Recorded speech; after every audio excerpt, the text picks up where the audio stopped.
मैं बतला पाऊं इतनी मेरी औकात नहीं है। मैं आपसे बतलाने आया हूँ, ले नहीं, हमने बतलाना छोड़ दिया। हम बैठकों पर नहीं बैठ रहे हैं, हम आपस में नहीं बैठ रहे हैं। और इसलिए डॉक्टर रीना वर्मा निश्चित रूप से धन्यवाद की पात्र हैं कि उन्होंने संवाद मतलब सम मतलब बराबर और वाद मतलब आवाज, जिस स्तर पे मैं आपसे बोलूं उसी स्तर पे आप समझ पाए तो संवाद हुआ। अगर जिस स्तर पे मैं बोलूं और उस स्तर पे आप न समझ पाए तो विवाद होगा। इसलिए यहाँ संवाद करने के लिए जो लोग यहाँ पे बुलाए गए हैं, मैं उस विषय पे बोलूंगा जो धर्म से भी जुड़ा है, काम से भी जुड़ा है, मोक्ष से भी जुड़ा है और अर्थ से भी जुड़ा है। और वो भ्रष्टाचार हम सब कर रहे हैं। अभी 11 नवंबर को देव उठी और उसी दिन से मेरे घर में कार्डन की लाइन लगी और 14 दिसंबर 33 दिन में 66 कार्ड तो मेरे घर में थे।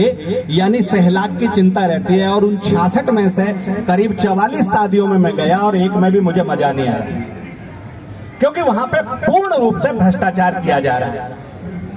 वो सारे लोग जिन्हें अपने बच्चे ब्याहने हैं, जिन्होंने बच्चे ब्याहे हैं, जो बारातों में गए हैं, जब पंगत में बैठते थे, याद कीजिए उस दौर को जब आपके पास 4 भोजन हुआ करते थे, पूरी होती थी, सब्जी होती थी, 12 मासी सब्जी आलू टमाटर की और पेठे की, आपके पास लड्डू होता था एक मिठाई के रूप में और ज्यादा से ज्यादा रायता होता था। उसको पूरे मन से आप खा के आते थे। आज जो 110 काउंटर लगे रहते हैं, हम घटोत्कच है जो उन 110 काउंटर में खा के आएंगे। हम क्या कर रहे हैं, हम क्या दिखाना चाह रहे हैं? हम जो चीज 3 लाख में होती है उसको 32 लाख सिर्फ की खाने में खर्च करे। मैंने 29 लाख लड़की के नाम कर दिया जाए तो उसी दिन नौकरी लग गई लड़की की। जिस 32 लाख रुपए को हमने सिर्फ खाने में खर्च कर दिया और वो अगले दिन सुबह को खाद बन गया।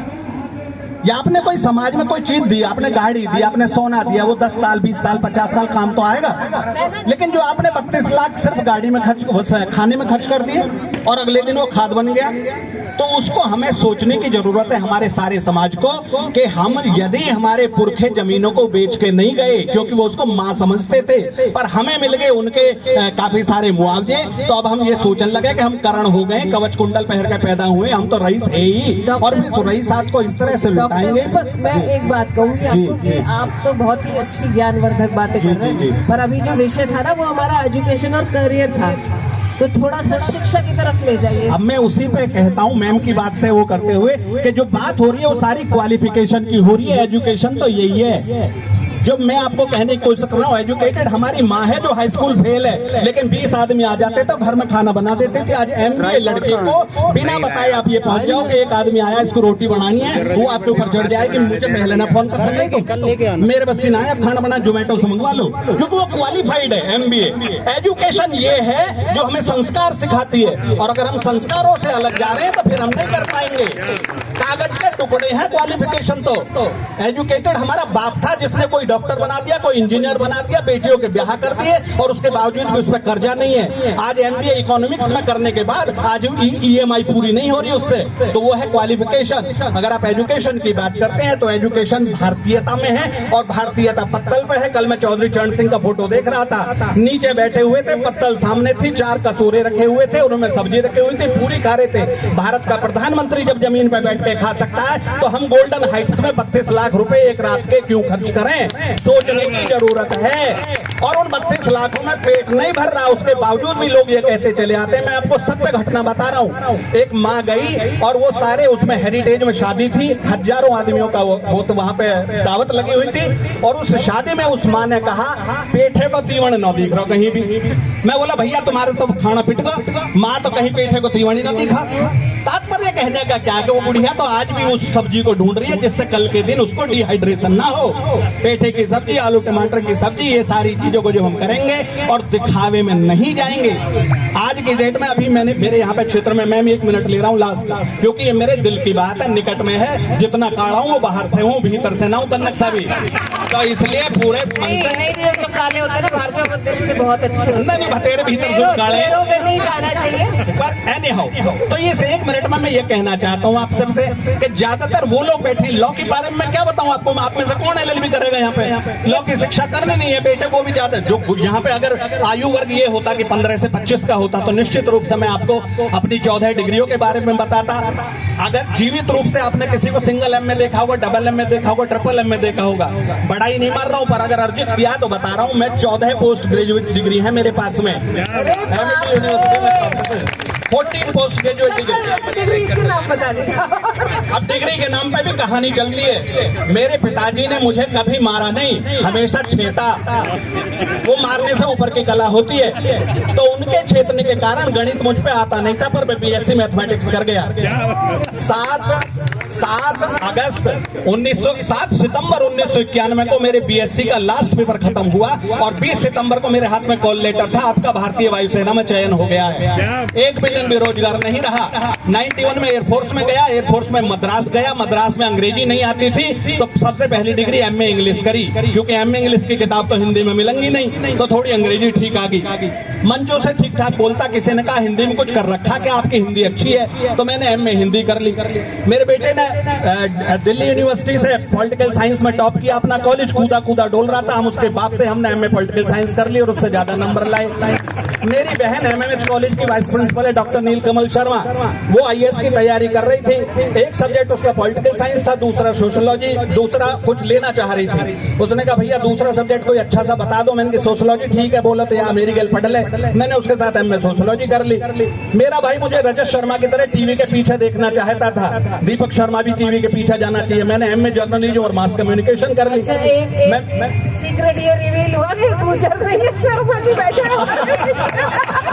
देखिए शर्मा जी की बात तो यह है कि हमारे क्षेत्र में गुजरों में जैसे कि दांतों में जीभ रहती है, ऐसे गुजरों के बीच में ब्राह्मण रहते हैं, अपना काम करके चले जाते हैं। आप लोगों ने बहुत दिन हमारे सर में राज किया है। नहीं, आज भी जीभ अपना काम करके चली जा, दांत टूटते रहे, आज भी जीभ तो अपना काम करके चली जाती है। ब्राह्मण बीच में है तो ध्यान तो देंगे।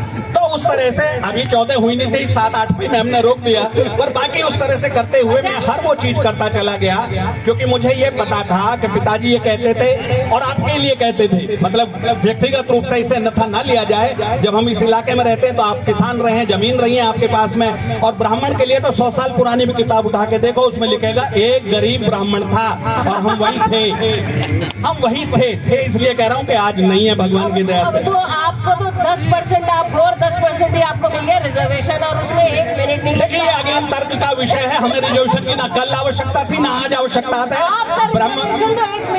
ब्रह्म बुद्धि के आधार पर जिस तरह से चीज कहा गई थी वो एक अलग विषय चला जाएगा, मैं उसको नहीं कहना चाहता हूँ। मैंने तो शिक्षक के रूप में 40 साल मेरे पिताजी ने पढ़ाया और करीब 2010 से एमईटी में मैं प्रोफेसर हूँ, तो मैंने कभी ये नहीं सोचा। मैं अभी लॉ का हूँ, पर ये 14 के 14 विषय मैंने कहीं ना कहीं पढ़ा रखे हैं। और मैं खड़ा इसलिए हुआ था कि वहाँ जो विषय थे सोसाइटी साइंस जो कुछ करके, उसमें लास्ट विषय था लाइफ, तो मैं जिंदगी पढ़ाता हूँ, मैं किसी सब्जेक्ट को नहीं पढ़ाता। अगर हम जीना सीख गए कि जीने के लिए आवश्यक क्या है, जीने के लिए आवश्यक है हम अपने संस्कारों से जुड़े रहें। हम अमेरिकन बनते जा रहे हैं, टांग फट पे हमारी पैंट फटी जा रही है, यहाँ से टेढ़े मेढ़े लत्ता न पहन रहे हैं, और हम सोच रहे कौआ चला हंस की चाल अपनी भी भूल गया। वास्तविकता में हम पूरे वापस। आप तो गुजरों की भाषा सीख गए।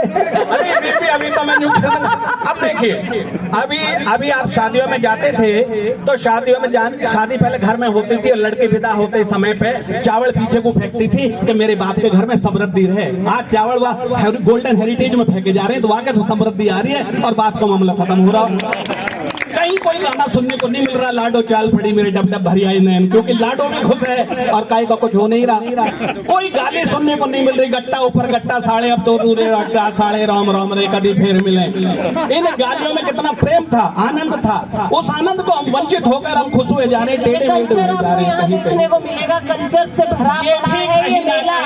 देखिए मैं क्या है, मैंने फिर से आपको बता रहा हूँ कि काड़ा बहाते भीतर से नहीं, ये भी दिखावा ज्यादा। झोपड़ी ऐसी नहीं हुआ करती थी जैसी ये लगी हुई है, ये तो हट है। झोपड़ी तो वो हुआ करती थी जिसमें हमारी तोरई लटकी रह गई, जिसमें हमारे घिया लटके रह गए, जिसमें हमारा दरद फंसा रह गया, जिसमें लालटेन फंसी देख रही, वे होती थी झोपड़ी। ये तो हट है, ये तो दिखावा है, लालटेन नहीं दिख रही मुझे कहीं भी। बहुत आपने बहुत अच्छा जीवन कर दिया हमारे पैनल में, थैंक यू सो मच, बहुत धन्यवाद। ये सच में बहुत बड़ी बात है कि 14 पोस्ट ग्रेजुएट डिग्री सवाल तो बस एक ही था, कितना पैसा बनाया आपने 14 डिग्रियों से? 14 डिग्रियों से यदि पैसा बनाता तो भारतीय संस्कृति के मूल में पैसा बनाना नहीं है, इंसान बनाना है। मैंने 14,000 इंसान बनाए हैं। एमडी यूनिवर्सिटी में पढ़ाते हुए। वकील तो बहुत बनाते होंगे, मैंने इंसान बनाए। बहुत बढ़िया, धन्यवाद दीपक जी, आपका बहुत बहुत धन्यवाद फॉर योर एनलाइटनमेंट। आशीर्वाद कैसे देती हैं आजकल महिलाएं? हाँ, आशीर्वाद का एक लास्ट में जब उन्होंने कहा है तो अगर पुरानी बुढ़िया का कोई आशीर्वाद मुझे बताते, जब आप पाँव पड़ती थी तो वो कहती थी बूढ़ सुहागन सेठ सपूती, भैया बाप जीवते रहे, कमानी आरा बना रहे, खाने नहाने को दे भगवान। है किसी को याद का ऐसा आशीर्वाद देती थी बुढ़िया? आज की डेट में लेडीजों के पैर आप छुओ, पाम छुए गले में लेकर, उसमें है ही ना आशीर्वाद देने को, क्षमता है ही नहीं तो कहां से दे वो आशीर्वाद? आशीर्वाद तो तब दिया जाएगा जब उसने आशीर्वाद अर्जित किया रहा होगा। तो इसलिए दिल से बात बोलने के लिए, और जब मेरे माल के हाथ में आ जाए प्रोफेसर आदमी 55 मिनट का लेक्चर ले लेता हूँ तो 11 मिनट का कोई बात नहीं। बहुत बहुत धन्यवाद आपका, बहुत धन्यवाद आपका, बहुत धन्यवाद। गुजरों के बीच में शर्मा जी आए, आपका बहुत बहुत धन्यवाद। अच्छा